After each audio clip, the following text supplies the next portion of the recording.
Hello everyone, আমি দীপান্বিতা। আজ হচ্ছে 13ই ডিসেম্বর। আজকে ছিল আমার একটা ব্রাইড আর 4টে পার্টি মেকআপ। তো আমরা তো টাইম মতন বেরিয়ে পড়েছিলাম। আর লোকেশনটা ছিল কালিয়াগঞ্জের মনোহরপুরে, মানে কালিয়াগঞ্জ থেকে একটু ভেতরে, একটু গ্রামের দিকে।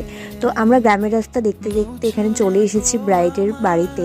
আর ব্রাইড গেটের সামনে দাঁড়িয়েই ছিল, যেহেতু ব্রাইডের গায়ে হলুদ আগের দিন হয়ে গেছে, তো সেরকম কোনো রিচুয়াল সেদিন ছিল না। তো সাজানোটাই ছিল মেন বিষয়। তো আমরা সমস্ত জিনিস গুছিয়ে নিয়েছি।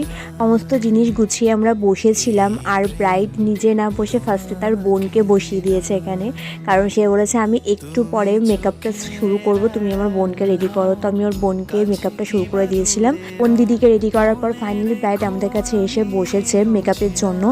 আর ও একদমই ভীষণই লাজুক, কি বলবো, বলতেই চাইছিল না যে ভিডিওতেও কেমন কি লুক চাই। আমাকে এমনি বলেছিল কেমন কি চাই, কিন্তু অনেকক্ষণ বলার পর সে বলতে একটু রাজি হয়েছে। তোমরা নিজেরাই শুনে নাও। বলো আজকে তুমি কেমন সাজতে চাও?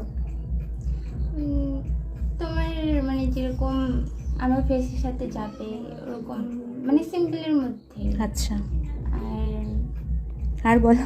আর লিপস্টিক হচ্ছে ডার্ক চাইছো না নিউড চাইছো? না, মানে ডার্কের মধ্যে, রেডের ওপরে তো? রেডের উপরে। আচ্ছা, ঠিক আছে। তোমার মতো করে সেজে দাও।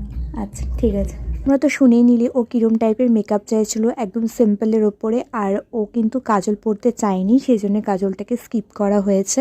একটু লেট করে বসেছিল, কিন্তু আমরা 6টার মধ্যে ওকে ছেড়ে দিয়েছি পুরো কমপ্লিট করে।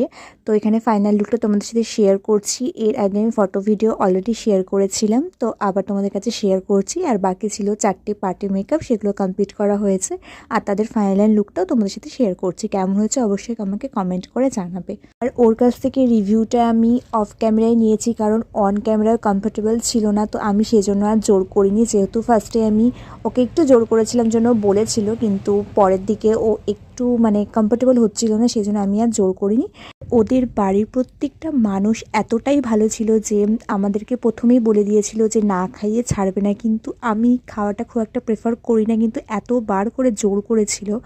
ইভেন একটা ছোট বাচ্চা এসে বলেছে তোমরা না খেয়ে যাবে না। সেদিন ছিল আমার মায়ের ভেজ। তো আমরা খেয়ে এসে দেখছি যে মাকে থালা সাজিয়ে গুছিয়ে খেতে দিয়েছে। আর আমরা যখন বেরিয়ে আসছিলাম তখন ওদের বিয়ে শুরু হয়েছিল, তো আমাদেরকে ওরাই বাড়ি ড্রপ করে দিয়েছিল। আর আমি ভীষণ থ্যাঙ্কফুল যে এরকম কিছু কিছু ক্লায়েন্ট আমরা পাই যাদেরকে আমরা কাজের সূত্রেই পরিচয়, যারা আমাদেরকে কোনোদিনও চেনেও না জানেও না, কিন্তু তারা এতটা ভালোবাসা দেয়। আমি যদি এই প্রফেশনে না আসতাম তাহলে এত ভালোবাসা আমি পেতাম না। এটা স্পেশাল দিনে আমার কাছে সেজে উঠতে চাইলে অবশ্যই যোগাযোগ করতে পারো। 2026 বুকিং শুরু হয়ে গেছে। দেখা হচ্ছে নেক্সট ভিডিও। বাই।